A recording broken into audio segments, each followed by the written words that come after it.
Një zjarr I përmasave të konsiderueshme ka rënë në Tale të Lezhës, ku flakët janë përhapur me shpejtësi në një sipërfaqe të madhe me shkure. Forcat e shërbimit të mbrojtjes nga zjarri dhe shpëtimit ndodhen në terren dhe po punojnë për izolimin e vatrës dhe shuarjen e plotë të flakëve. Ndërsa tani zjarri nuk ka rrezikuar banesa, biznesa apo pushuesi që ndodhen në zonë, megjithëse ka përfshirë një sipërfaqe të gjerë me bimësi.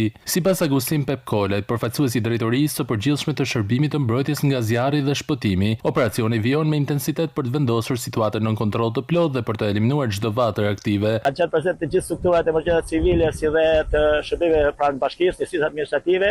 Jemi në këtë moment siç po shikon, zjarri është I përhapur në gjithë territorin, duke qenë që edhe territori dhe era është favorizuese. Megjithatë, ne kemi bërë të mundur që deri në këtë moment që flasim, nuk kemi asnjë biznes të dëmtuar, asnjë objekt të dëmtuar, pra as në njerëz, kështu që po vazhdojmë ta mbajmë në kontroll duke bërë të mundur evitimin atë fikën e vatrave të zjarrit. Autoritetet mbeten në gatishmëri, ndërsa pritet që ndërhyrja të vazhdojë deri në shuarjen e plotë të zjarrit dhe vlerësimin e dëmeve të shkaktuara.